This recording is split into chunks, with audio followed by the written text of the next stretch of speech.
नाज़रीन, हैदराबाद इलाइक़े कासमाबाद में यूसी 138 में MWM पारां कॉर्नर गॾिजाणी कई वई, जंहिंमें उम्मीदवारनि जो ऐलान कयो वियो।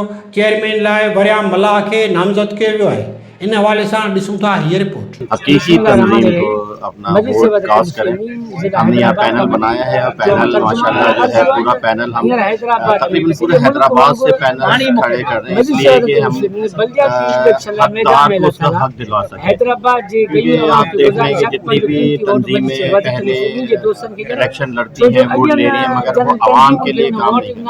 हम यहाँ पर आके हम आवाम में से लोगों को सिलेक्ट कर रहे हैं ताकि वो डोर टू डोर जाके काम करें और तंजीम को खेमे के ऊपर वोट डालें और तंजीम के साथ जो है साथ दें बिल्कुल, और आवाम को उसका हक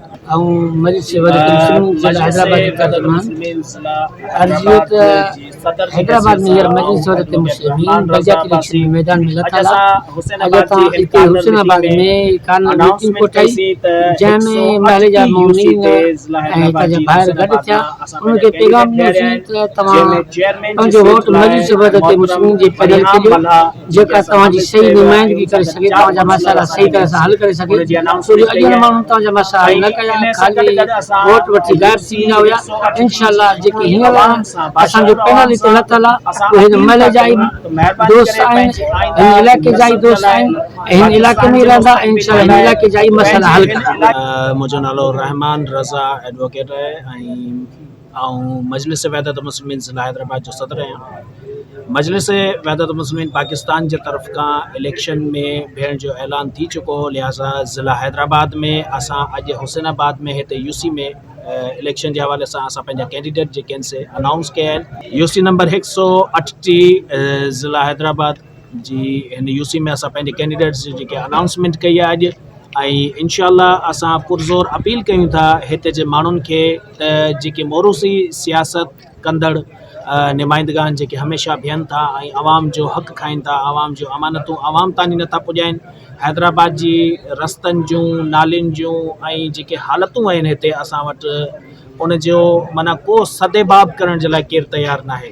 इन सूरत हाल में असीं अपील कंदासीं हिन यूसी जे माण्हुनि खे त महिरबानी करे गुज़ारिश आहे असांजी पंहिंजी आईंदा नस्लुनि जे लाइ जेका सोचंदे मजलिस वहदत मुस्लिमीन जे नामिज़ नुमाइंदनि खे वोट ॾेई कामयाबु कयो, ताकि तव्हांजे इन्हनि मुल्की ऐं सूरत हाल जेके आहिनि तव्हांजे इलाइक़े जी तब्दील थी सघे। चेयरमैन असांजो हिते साईं वरियाम मल्लाह साहब जेको आहे सो असांजी सीट चेयरमैन जी सीट ते बीठल आहे, ऐं सुभाणे असां इंशाअल्लाह वाइस चेयरमैन जो बि जेको आहे सो अनाउंसमेंट करे छॾींदासीं। ऐं उन खां अलावा 4 जनरल काउंसलर असांजा जेके आहिनि से हिते नामिज़ थियल आहिनि इंशाअल्लाह, ऐं पूरो पैनल बाक़ायदा जेको आहे हुसैनाबाद जी 138 यूसी मां जेको सो कंटेस्ट कंदो। असांजे चवण आहे त MWM जी तरफ़ां जेके नुमाइंदा बीठल आहिनि, असां लाइ इहे बहितर आहे। बाक़ी जेके ॿिया बीठा सभु ठग बीठा, चोर बीठा। हिन जेको हीउ पैनल जेको बीठो आहे, इन में असांखे तमामु घणी उमेदियूं आहिनि ऐं इंशाअल्लाह उमेद असांजी पूरी थींदी। इन खां वरी असीं पीपल्स पार्टी खे वञूं, हिन सां बिल्कुलु उमेद कोन्हे। ख़बर आहे वरियाम साहब खे सिर्फ़ु हिन ॻोठ जी हैसियत अहल खुशी जी घणो तालुक़ु आहे, तंहिंजे करे असां ॿिया जेको ख़बर तमामु मुतासिर थियनि था, ऐं जेके अहल सुनत जा बि हिते माण्हू रहनि था, उहो इलाही जेको आहे असांजे जेको बचे खां तालुक़ु रखनि था ऐं दुआ रखनि था। उमेद आहे त अलाह ताला जो रसूल वरियाम साहब खे खटाईंदासीं ऐं आईंदा इहा असांजी मदद। असांखे वॾी ख़ुशी थी आहे जो असांजे मोलाइन जो पैनल हिन असांजे हल्के में बीठो आहे। असांजी कोशिशि आहे उन वधि में कामयाबु कंदासीं, ॾींहं राति महिनत कंदासीं। इंशाअल्लाह हिननि खे स्टेप बाय स्टेप मथे खणी ईंदासीं, असेंबलियुनि ते पहुचंदासीं, जिते असांजो आवाज़ु बुलंद थींदो, जिते लबे कया हुसैन नारा लॻंदा। तमामु थोराइतूं आहियां असांजे हैदराबाद ज़िले के एज़ाज़ सां नवाज़ियो मूंखे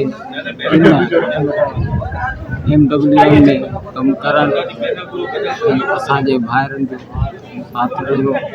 इंशाअल्लाह असांजा जेके अगराज़ मक़ासिद उन्हनि में असीं कामयाबु थींदासीं। परिहार ॻोठ में हुसैनाबाद में यूसी 138 ते इलेक्शन विढ़ण जे लाइ जनाब मरियम मल्हा उन्हनि खे जेको सो मसे वहदत मुस्लिमीन जी तरफ़ां जेको सो नामज़द कयो वियो आहे ऐं मसे वहदत मुस्लिमीन जी पूरी जेका सा काबीना हिते परियार ॻोठ में लथल आहे ऐं असांखे तमामु घणी ख़ुशी आहे ताकी इन ॻोठ जा ई माण्हू जेके से चूंडिजी करे अचनि ऐं अची आवाम जी ख़िदमत कनि। ही जेको दौर आहे एतिरो महांगाई जो दौर, 250 रुपया लीटर पेट्रोल थी वियो हलियो ऐं आयल उनखे जेको तो पंहिंजो खाइण वारो आयल उहो लभे कोन थो। जेको माण्हू अधु किलो आयल वठणु वेंदो आहे उनखे दुकानदार चए थो असां वटि आयल ई कोन्हे को। भई 500 रुपया माण्हू दिहाड़ी कमाए थो, उहो जेको थो 500 वारी थेली आयल जी वठे, बसर वठे, भाॼी वठे, थूम वठे, गजर वठे, छा वठे। इन्हनि हुकुमरान एतिरी महांगाई कई छो आहे जो इहो ग़रीब जेको थो मजबूर थी करे हुन इहो वञी क़दम खयो आहे। ऐं उनखे अलावा इहे ग़रीब जेके आहिनि वीचारा ॿियो छा कंदा, अलाह ॿियो माफ़ करे या ख़ुदिकुशी कंदा या पंहिंजे पाण खे मारींदा, पंहिंजे बचनि खे मारींदा।